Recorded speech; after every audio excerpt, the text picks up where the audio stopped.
So far in this beginner course, you have learned that we use 3 types of writing systems in Japanese: Hiragana, Katakana, and kanji. In this video, you will learn when to use each of them. Let's start with the one with the most limited use: Katakana. Katakana. Katakana is primarily used with loanwords, except for loanwords from Chinese, as those are usually written in kanji instead. Examples of common loanwords include pan, bread, which comes from Portuguese, zubon, trousers, which is believed to derive from the French word for petticoat, and karubi, short ribs, from the Korean word for ribs. Even though these words are now widely regarded as part of the Japanese language, we still write them exclusively in katakana, reflecting their origins. Also, if you're a foreigner, your name should naturally be transliterated into katakana, unless you're Chinese, in which case writing your name in kanji is totally acceptable, although the hiragana would still be written in katakana instead of hiragana to indicate that it is a foreign name.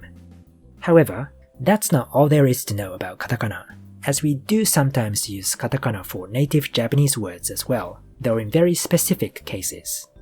For example, some onomatopoeic phrases are more likely to be written in katakana than in hiragana.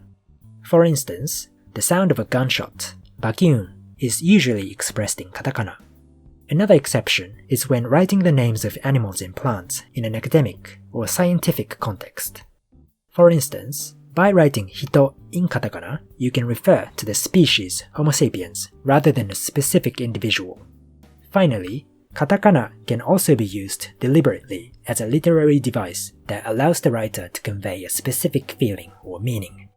For instance, writing a sentence entirely in katakana can make the sentence feel old-fashioned, unusual, impersonal, or even creepy.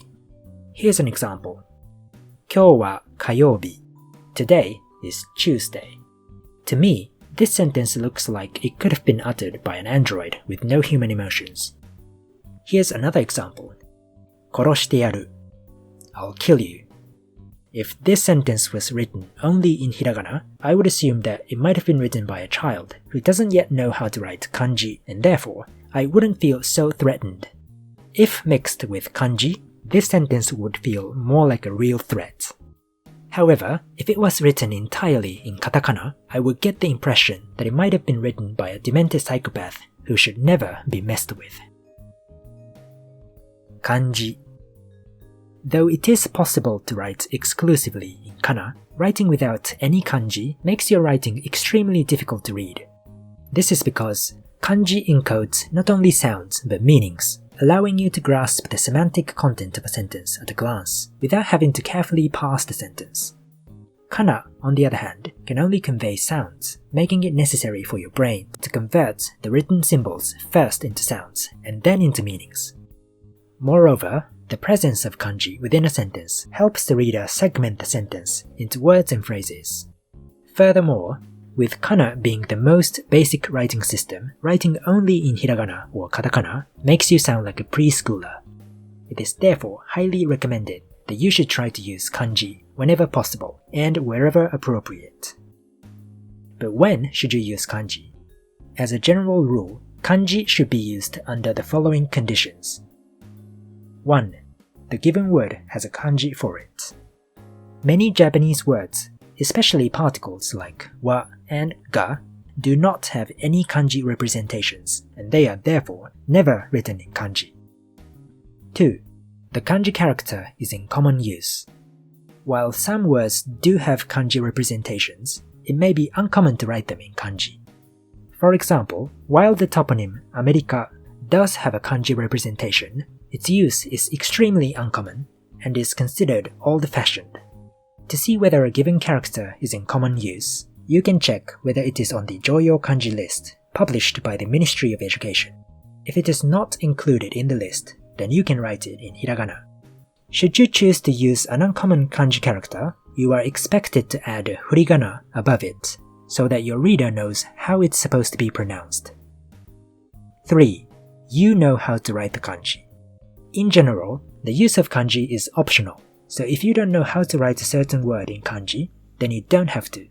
although it would be preferable if you did, especially in formal writing, as an excessive use of kana can make your writing seem unsophisticated. Hiragana. Hiragana is the default choice when writing in Japanese. So use hiragana if there is no special reason to choose katakana or kanji over it, as everything in the Japanese language can be expressed in hiragana, except for loan words containing the V sound, which can only be represented by katakana. Writing entirely in hiragana, however, should be avoided, as it makes your writing illegible and childish. Here's a very rough flowchart for determining whether to use hiragana, katakana, or kanji. Keep in mind that there are many exceptions. 1. The given word is a non-Chinese loan word. If it is, use katakana. If not, go to 2. 2. The given word has a kanji representation. If not, use hiragana. If yes, go to 3. 3. The kanji expression is in common use. If yes, then use the kanji. If not, use hiragana. This is the end of this episode. See you next time.